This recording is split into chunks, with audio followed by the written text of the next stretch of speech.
कहानी की शुरुआत एक भारी सिक्योरिटी वाले रेस ट्रैक काउंट से होती है, जहां एक रॉबरी पहले से ही चल रही थी। इस पूरे ऑपरेशन को एक प्रोफेशनल चोर पार्कर अपने करीबी पार्टनर फिलिप वेब और अपनी टीम के साथ मिलकर कंट्रोल कर रहा था। पार्कर एक बेहद काबिल चोर था जो अपनी शांति, सटीक काम और अनुशासन के लिए जाना जाता था। वो आराम से काउंट रूम सुपरवाइजर को समझाता है कि विरोध करने से सिर्फ उसका ही नुकसान होगा, क्योंकि उन्हें वो जिंदा चाहिए था। हालत की नजाकत को समझते हुए सुपरवाइजर सेफ की चाबी पार्कर के हवाले कर देता है। इसी बीच उसकी टीम तेजी से आगे बढ़ती है और अपने बैग्स पैसों से भर लेती है। पर तभी बाहर से एक आदमी जिस पर बहुत कर्जा था अपनी वाइफ और बच्चे के साथ वहां आ जाता है। वो पैसों के लिए इतना मजबूर था कि वो इन्हीं चोरों से कुछ पैसे उधार मांगने की उम्मीद कर रहा था। हालांकि उसे तुरंत बिल्डिंग के पास खड़ी कुछ शकी गाड़ियां दिख जाती हैं। खतरे को भांपकर वो आदमी अपनी फैमिली को गाड़ी में ही रुकने को कहता है और खुद अंदर चेक करने चला जाता है। जैसे ही वो दरवाजे से अंदर झांकता है, उसे एहसास हो जाता है कि अंदर लूट चल रही थी। इससे पहले कि उसकी वाइफ घबराकर पुलिस को कॉल करती, वो आदमी तेजी से वापस अपनी गाड़ी के पास आता है और उसे रोक देता है। लेकिन वहां से भागने की बजाय वो एक बेहद खतरनाक रास्ता चुनता है। अपनी बंदूक निकालकर वो आदमी खुद उन चोरों से ही पैसे लूटने का फैसला कर लेता है। जैसे ही पार्कर और उसकी टीम पैसे लेकर बिल्डिंग से बाहर निकलते हैं, वो आदमी उन पर अचानक हमला कर देता है। वो अंधाधुंध गोलियां चलाता है जिसमें टीम का एक मेंबर मारा जाता है और फिलिप वेब बुरी तरह जख्मी हो जाता है। इस हड़बड़ी में वो आदमी पैसों से भरा एक बैग छीनता है, अपनी गाड़ी में कूदता है और वहां से तेजी से फरार हो जाता है। पार्कर तुरंत एक्शन लेता है और अपनी बंदूक से निशाना लगाते हुए भागती हुई गाड़ी का पीछा करता है। पर घबराहट में वो आदमी अपनी गाड़ी बेहद तेजी से भगाता है और सीधा रेस ट्रैक पर जा घुसता है। उसकी गाड़ी कंट्रोल से बाहर हो जाती है और एक बैरियर से टकराकर पूरी तरह तबाह हो जाती है। पार्कर उस तक पहुंच जाता है और बिना रुके उस आदमी को मौत के घाट उतार देता है, जिसके बाद वो उसकी डरी हुई वाइफ को चुप रहने के लिए पैसे थमा देता है। अपना चुराया हुआ पैसा वापस मिलने के बाद पार्कर अपनी बची हुई टीम के साथ रेस ट्रैक से बच निकलता है।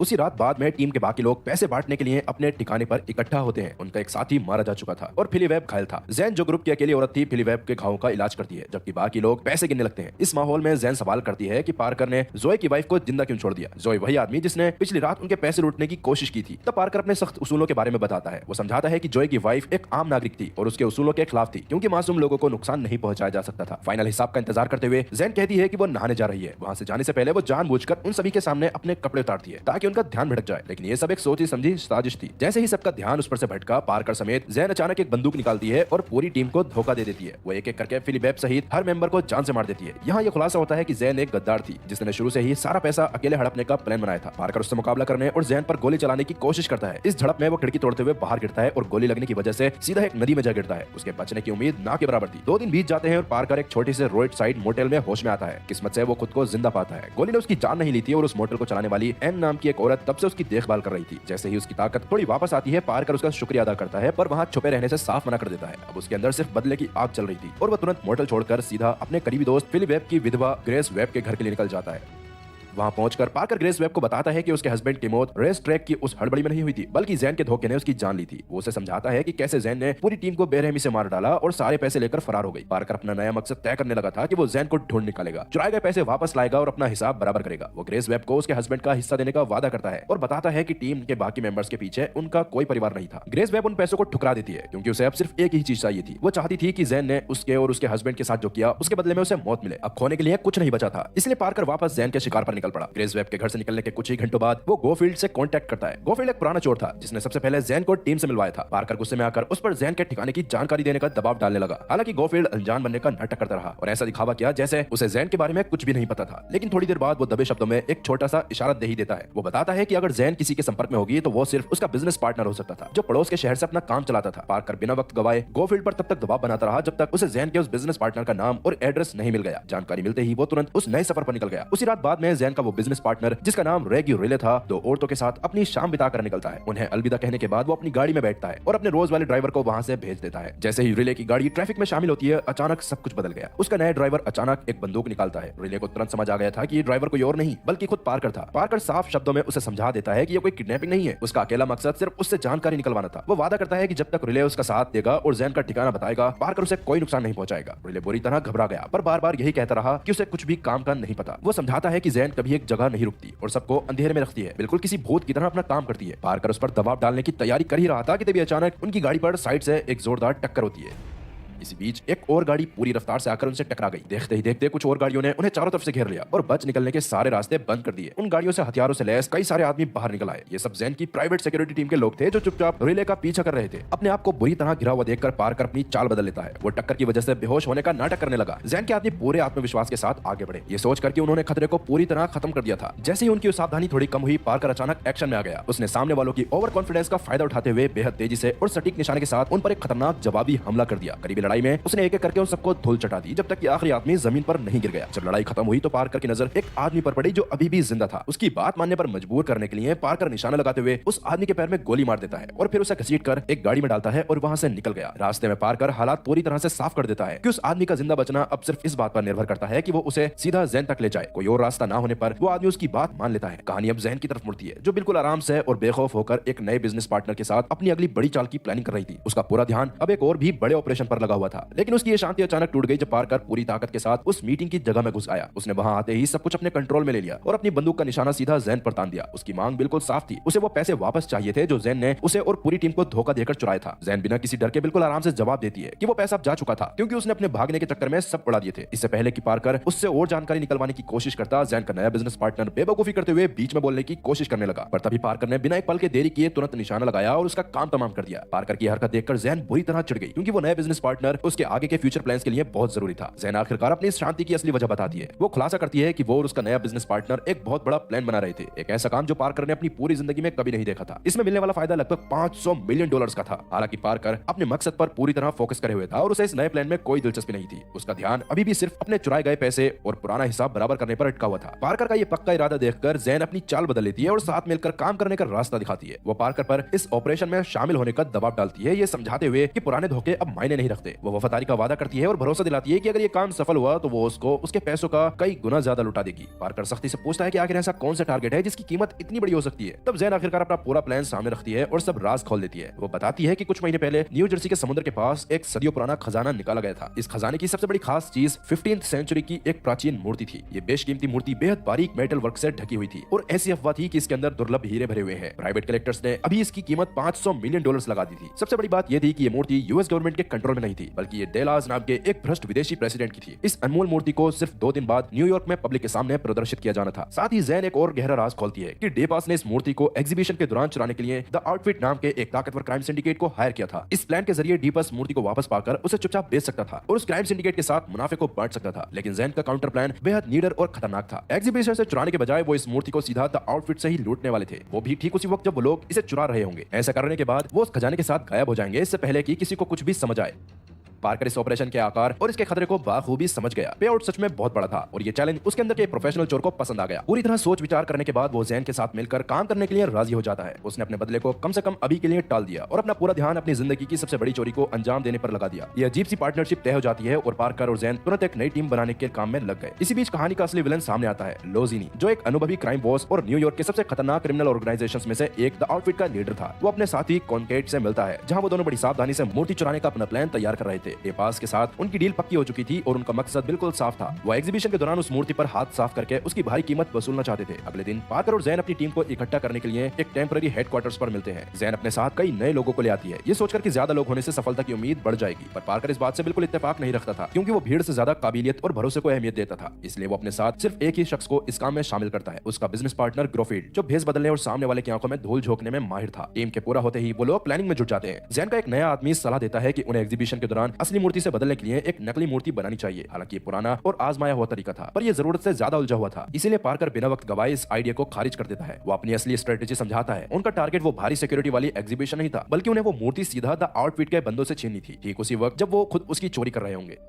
पार्कर की सख्त और नपे तुले तरीकों के साथ ये ऑपरेशन आगे बढ़ने लगा। जैसे जैसे वक्त गुजर रहा था, ये बिल्कुल साफ हो गया कि पार्कर ही वो अकेला शख्स था जो किसी दूसरे क्रिमिनल ऑपरेशन के अंदर घुसकर एक बड़ी चोरी को अंजाम देना चाहता था। जैन को भी इस बात का एहसास हो गया कि इस लेवल की प्लानिंग के लिए उसके पास तजुर्बे की कमी थी। इस सच्चाई को मानते हुए वो पीछे हट गई और उसकी टीम और स्ट्रेटेजी का पूरा कंट्रोल पार्कर के हाथों में सौंप दिया। उस पल के बाद से हर एक चीज पार्कर ही चला रहा था। पार्कर तुरंत इस टीम का पहला जरूरी कदम सबके सामने रखता है। उन्हें ये पता लगाना था कि चोरी के बाद मूर्ति को ट्रांसपोर्ट करने का द आउटफिट का आखिर पूरा प्लान क्या था। तब जैन एक हिम्मत भरा पर खतरनाक रास्ता सुझाती है, कॉन्केट के घर में घुसकर द आउटफिट की सारी मास्टर फाइल्स चुराने का। पार्कर बिना रुके इस बात पर अपनी सहमति दे देता है और मिशन शुरू हो गया। उसी रात पार्कर अकेला ही कॉन्केट के घर में चुपचाप घुस जाता है, जबकि बाकी टीम दूर से उसकी निगरानी कर रही थी। किस्मत से कॉन्केट उस वक्त वहां नहीं था, जिससे पार्कर को आराम से आगे की तलाशी लेने का मौका मिल गया। वो एक एक करके हर कमरे की तलाशी लेता था और दराजें, सेफ्स, यहाँ तक कि छुपे हुए खुफिया हिस्सों को भी पूरी तरह छान मारता था। एक सांस रोक देने वाली तलाशी के बाद आखिरकार उसे अपनी मंजिल मिल ही गई। उन फाइल्स में बेहद जरूरी जानकारी छिपी थी, जिसमें मूर्ति को चुराने के बाद भागने और ट्रांसपोर्ट करने का पूरा रास्ता साफ साफ लिखा हुआ था। जैसे ही पार्कर वहां से निकलने की तैयारी कर रहा था, हालात अचानक खतरनाक हो गए। कॉनकेट बिना किसी आहट के अचानक घर वापस आ गया और उसने पार्कर को रंगे हाथों पकड़ लिया। देखते ही देखते उन दोनों के बीच एक बेहद खतरनाक और करीबी लड़ाई शुरू हो गई। पर पार्कर पूरी तरह शांत और तेज था और उसने अपनी काबिलियत और सटीक मूव्स का इस्तेमाल करते हुए कॉनकेट को धूल चढ़ा दी। वो उसे जोरदार पटकनी देता है जिससे कॉनकेट बुरी तरह जख्मी हो गया। हालांकि उसकी जान बच गई थी।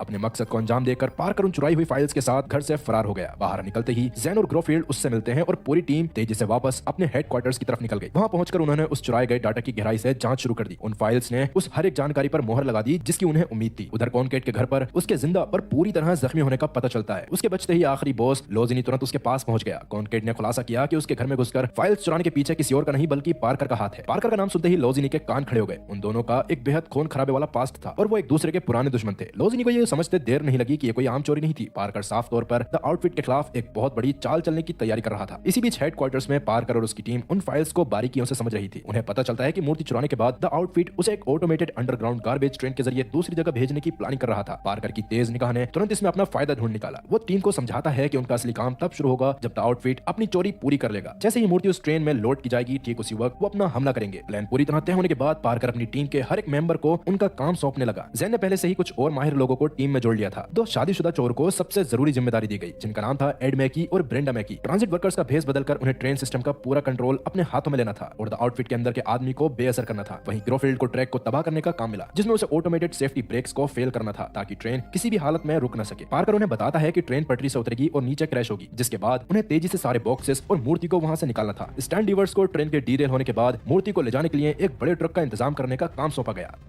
दूसरी तरफ पार्कर, ज़ेन और बाकी की बची हुई टीम उस क्रैश वाली जगह पर इंतजार करेंगी ताकि मूर्ति को निकालकर वहां से फरार हो सके। जब पार्कर को भरोसा हो गया कि सबने अपना काम अच्छे से समझ लिया है, तो उसने टीम को आराम करने का आदेश दिया। उनका यह खतरनाक प्लान अगले दिन दोपहर को शुरू होना था, पर जैसे ही पार्कर थोड़ा सुकून से बैठता है, अचानक सब कुछ पलट गया। उसे सीधा लोजिनी का एक अनएक्सपेक्टेड कॉल आया। उस क्राइम बॉस ने बिना किसी झिझक के साफ कर दिया कि वो जानता था कि पार्कर उसके रास्ते में टांग अड़ा रहा था। उसने खुलेआम उनकी पुरानी दुश्मनी का जिक्र किया और इस बात पर अफसोस जताया कि उसने सालों पहले ही पार्कर को जान से क्यों नहीं मारा। लेकिन तभी लोजिनी ने अपना सबसे बड़ा पत्ता फेंका। उसने ऐलान किया कि मूर्ति चुराने का प्लान अभी उसी रात के लिए शिफ्ट कर दिया गया था। द आउटफिट पहले से ही एक्शन में आ चुकी थी। ये सुनते ही उनका पूरा प्लान अचानक तबाह होने की कगार पर खड़ा हो गया। पार्कर और ज़ेन बिना एक पल गंवाए तुरंत एक्शन में आए और अपनी टीम को इकट्ठा करने के लिए तोड़ पड़े। पार्कर ने सबसे पहले ग्रोफील्ड को कांटेक्ट किया और उसे तुरंत काम पर लगने का ऑर्डर दिया। अब कुछ भी बदलने या नया सोचने का वक्त बचा ही नहीं था। चोरी अभी इसी वक्त हो रही थी। पूरी टीम जल्दबाजी में अपनी अपनी पोजीशंस पर पहुंच गई। एड मैकी और ब्रेंडा मैकी ने तेजी दिखाते हुए अपने ट्रांजिट यूनिफॉर्म्स पहने और कंट्रोल सिस्टम्स में घुस गए। उन्होंने बड़ी ही चतुराई से उस ऑटोमेटेड गार्बेज ट्रेन नेटवर्क का पूरा कंट्रोल अपने हाथों में ले लिया। ठीक उसी वक्त स्टैंड डेवर ने मूर्ति ले जाने के लिए जरूरी वो भारी ट्रक चुरा लिया। उधर ग्रोफील्ड पूरे दबाव के बीच ट्रैक्स पर पहुंचा और सेफ्टी ब्रेक्स को नकारा करने के काम में जुट गया ताकि एक बार चलने के बाद ट्रेन किसी हालात में रुक ना पाए। पार्कर और ज़ेन तय की गई क्रैश साइट की तरफ निकल पड़े। उधर द आउटफिट ने अपने प्लान को बिल्कुल परफेक्ट तरीके से अंजाम दिया। उन्होंने मूर्ति को चुरा लिया और उसे सफलतापूर्वक उस अंडरग्राउंड ट्रेन पर लोड कर दिया। एड मैकी और ब्रेंडा मैकी के कंट्रोल के साथ वो ट्रेन उन अंधेरी सुरंगों से पूरी रफ्तार से आगे बढ़ने लगी, लेकिन अचानक सब कुछ गड़बड़ हो गया। ट्रेन अपने तय किए गए डीरेलमेंट पॉइंट को बिना क्रैश हुए ही पार कर गई। जाल में फंसाने का प्लान पूरी तरह फेल हो चुका था और अब वो ट्रेन अपनी पूरी स्पीड में शहर की तरफ बढ़ती जा रही थी।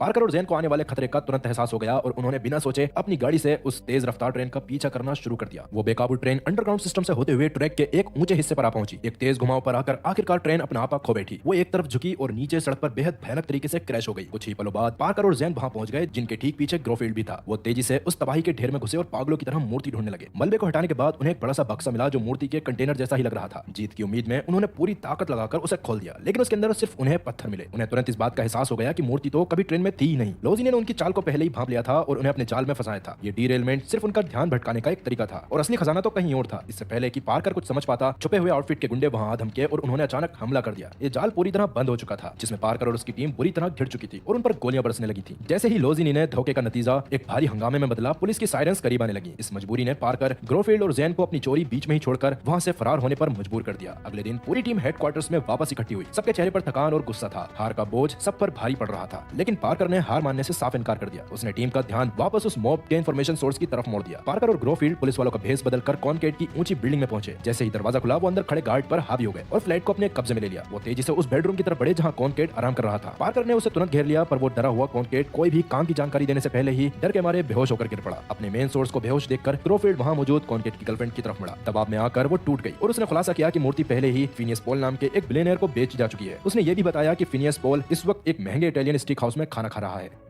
पार्कर और ग्रोफील्ड ने तुरंत अपना भेस उतारा और उस रेस्टोरेंट की तरफ निकल पड़े। वहां उन्हें फिनियस पॉल एक टेबल पर बैठा दिखा और उन्होंने सीधा उससे आमना सामना किया। फिनियस पॉल ने बहुत ही घमंड और बदतमीजी के साथ उन्हें जवाब दिया क्योंकि वो पार्कर को कमजोर समझने की भूल कर रहा था। लेकिन अगले ही पल माहौल पूरी तरह खतरनाक हो गया। पार्कर ने बिना सोचे निशाना लगाया और फिनियस पॉल के साथी को गोली मार दी। इस झटके ने फिनियस पॉल का सारा आत्मविश्वास पल भर में तोड़ दिया। पार्कर उसे घसीटते हुए बाहर निकाल लाया और जबरदस्ती एक खड़ी गाड़ी में बिठा दिया। फिर वो उसे इंटेरोगेशन के लिए ज़ेन और ग्रोफील्ड के पास ले आया। अपनी जान को साफ तौर पर खतरे में देखकर पॉल ने सब कुछ उगल दिया। उसने माना कि उसने मूर्ति खरीदी थी और उसे ग्रीनब्रुक फैसिलिटी के एक प्राइवेट हाई सिक्योरिटी वॉल्ट में रखा गया है। उसने समझाया कि अगली सुबह भारी सिक्योरिटी के बीच उस मूर्ति को उसके घर पहुंचाने का प्लान तय था। पार्कर ने उससे और बारीकी निकलवाई क्योंकि उसे पता था कि फैसिलिटी में 3 वॉल्ट्स थे। पॉल ने इस बात पर मोहर लगाई कि मूर्ति वॉल्ट नंबर 1 में रखी हुई थी। ये जानकारी मिलती ही पार्कर ने तुरंत एक्शन लेने का फैसला किया। स्टैंडवेयर को फिनियस पॉल पर नजर रखने के लिए वहां छोड़ दिया गया, जबकि पार्कर, ग्रोफील्ड और ज़ेन सीधा उस वॉल्ट की तरफ निकल गए। 1 घंटे बाद ग्रीनब्रुक फैसिलिटी में नाइट शिफ्ट के दौरान 2 गार्ड्स पहरा दे रहे थे। उन्हें अपने मॉनिटर्स पर मेन गेट के ठीक बाहर एक क्रैश होता हुआ दिखा। एक गार्ड तुरंत चेक करने के लिए बाहर भागा। दूसरे गार्ड को तो उस हमले की आहट तक नहीं लगी। इस ध्यान भटकाने वाली चाल का फायदा उठाकर ग्रोफील्ड और ज़ेन चुपचाप अंदर घुस गए और उस गार्ड को धर दबोचा। पार्कर उनके पीछे पीछे अंदर आया और सीधा वॉल्ट नंबर 1 की तरफ बढ़ गया। वो बड़ी आसानी से उसे तोड़कर अंदर घुसा और उस चीज को निकाल लिया जो बिल्कुल उस मूर्ति जैसी लग रही थी। लेकिन ठीक उसी वक्त दूसरी तरफ सब कुछ बिखरने लगा। पॉल पर नजर रखने के दौरान स्टैंडवेयर ने भारी मात्रा में शराब पी ली और पूरी तरह अपना होश खो बैठा। पॉल ने इस मौके का फायदा उठाया और वहां से बच निकलने में कामयाब हो गया।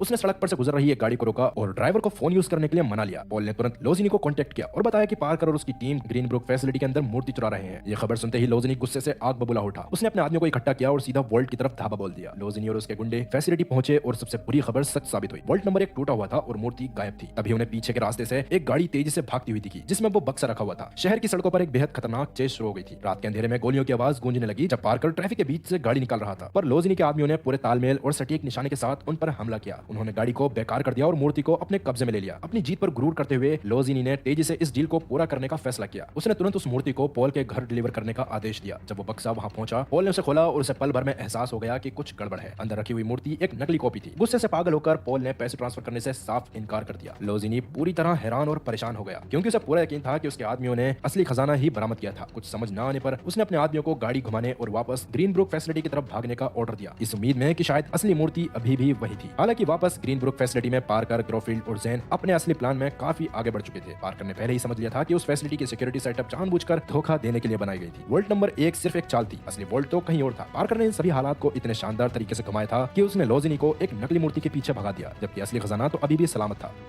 टीम ने उस सही वोल्ट को तोड़ दिया और आखिरकार उस असली मूर्ति के सामने खड़े थे जो बेशकीमती हीरो से चमक रही थी। पार्कर ने उस मूर्ति के चारों तरफ एक्सप्लोजिव फिट कर दिए, जबकि ग्रोफील्ड और ज़ेन ड्राइवर को कांटेक्ट करने के लिए थोड़ा दूर चले गए। इससे पहले कि वो वहां से निकल पाते, लोजिनी और उसके हथियारों से लैस गुंडे वहां आ धमके और उन्होंने पार्कर को चारों तरफ से घेर लिया। इस आमने सामने की टक्कर के बावजूद लोजिनी ने पार्कर के दिमाग की दाद दी। पार्कर ने भी लोजिनी की काबिलियत को माना और ट्रेन वाले हमले को एक शातिर चाल बताया। ये टकराव अपने सबसे खतरनाक पॉइंट पर तब पहुंचा जब पार्कर ने अपने हाथ में पकड़ा हुआ डेटोनेटर सबको दिखाया। उसने पूरी मूर्ति में एक्सप्लोजिव्स बिछा दिए थे और वो उस मूर्ति को उसके हीरो समेत तबाह करने के लिए बिल्कुल तैयार था, जो देखकर तो लोजिनी बुरी तरह घबरा गया और उसका सारा गुरूर मिट्टी में मिल गया। उसने मूर्ति को बचाने के लिए मुनाफे का हिस्सा बांटने का ऑफर दिया, पर पार्कर ने बिना एक पल की देरी किए साफ इनकार कर दिया। वो अच्छी तरह जानता था कि ये मूर्ति अपने साथ सिर्फ लालच और खून खराबा ही लाती थी। बिना वक्त बिताए पार्कर ने एक्सप्लोजिव्स ट्रिगर कर दिए। वो बेशकीमती मूर्ति एक भयानक धमाके में उधर राख हो गई। जब धुआं छटा तो लोजिनी किसी तरह जिंदा बच गया था, पर वो पूरी तरह जख्मी था। पार्कर ने आगे बढ़कर उस पर आखिरी वार किया और बिना मुड़े देखे वहां से निकल गया। अगले दिन बची हुई टीम एक जगह इकट्ठी हुई। ज़ेन वहां मौजूद नहीं थी। पूरी टीम गुस्से से पागल और मायूस थी, ये सोचकर कि पार्कर ने $500 बिलियन ऐसे ही उड़ा दिए थे। पार्कर ने उन्हें अपना गुस्सा निकालने दिया जब तक कि वो शांत नहीं हो गए। फिर उसने दुर्लभ हीरो और पत्थरों से भरा एक बैग बाहर निकाला। मूर्ति को तबाह करने से ठीक पहले उसने बड़ी सावधानी से उसके सबसे बेशकीमती पत्थर निकाल लिए थे। उसने समझाया कि वो मूर्ति अपने आप में एक शाप थी और उसे तबाह करने से आगे होने वाले खून खराबे को रोका जा सकता था। बाकी बची हुई दौलत टीम के बीच बराबर बांट दी गई। खैर, पार्कर को अपना आखिरी काम पूरा करना था। वो ज़ेन के अपार्टमेंट में गया जहां वो उसका इंतजार कर रही थी। ज़ेन ने राहत की सांस ली और उसे सपोर्ट करती हुई दिखी, ये मानते हुए कि मूर्ति को तबाह करना ही सही फैसला था। लेकिन पार्कर बिल्कुल शांत और अपने मकसद पर अटल था। उसने ज़हन में अभी भी ग्रेस वेब, जो कि फिली वेब की विधवा थी, उससे किया गया वो वादा था कि वो उसके हस्बैंड की मौत का बदला जरूर लेगा। ज़ेन ने रहम की भीख मांगी और अपने किए गए धोखे को सही ठहराने की कोशिश की, ये जिद करते हुए कि उसने पहले ही बहुत दुख झेले हैं। पर पार्कर ने अपना वादा तोड़ने से इनकार कर दिया। उसने निशाना लगाते हुए ज़ेन की जान ले ली, अपना वादा पूरा किया और इस तरह इस खूनी खेल को हमेशा के लिए खत्म कर दिया। पार्कर ने आखिरकार ज़ेन की जान लेकर अपने दोस्त फिली वेब की मौत का बदला पूरा किया और इस धोखे से भरे खूनी खेल को हमेशा के लिए खत्म कर दिया। एक ठंडे दिमाग वाले प्रोफेशनल चोर ने यह साबित कर दिया कि इस अंडरवर्ल्ड में उसके असूल और किए गए वादे पैसों से कहीं बढ़कर हैं। लेकिन क्या होता है जब इस शातिर और प्रोफेशनल चोरी चोरी की दुनिया में एक और नया गैंग एंट्री मारता है, जिनका टारगेट इतना बड़ा है कि छोटी सी चूक उन्हें सीधा सलाखों के पीछे भेज सकती है। सीन शिफ्ट होता है लॉस एंजलिस की एक शांत सुबह पर, जहां मास्क पहने हुए एक हेवीली आर्म्ड क्रू अचानक एक आर्मर्ड ट्रक को घेर लेता है। जैसे ही ट्रक के शीशे पर पावर ड्रिल से हमला होता है और गार्ड्स को बेरहमी से बाहर खींचकर गोली मारी जाती है, ये साफ हो जाता है ये कोई मामूली गुंडे नहीं है, ये एक बेहद खतरनाक और प्रोफेशनल टीम है, जिनकी ऑटोमेटिक गन्स के सामने पुलिस भी बिल्कुल बेबस नजर आती है। आखिर ये नया गैंग कौन है और इनका मास्टर प्लान क्या है? क्या पुलिस इनका शिकार कर पाएगी या ये इस सदी की सबसे बड़ी चोरी को अंजाम दे देंगे? ये जानने के लिए स्क्रीन पर दिख रही राइट साइड वाली वीडियो पर क्लिक करें और इस भयानक खेल का असली सच देखें। मिलते हैं अगली वीडियो में, तब तक के लिए गुड बाय।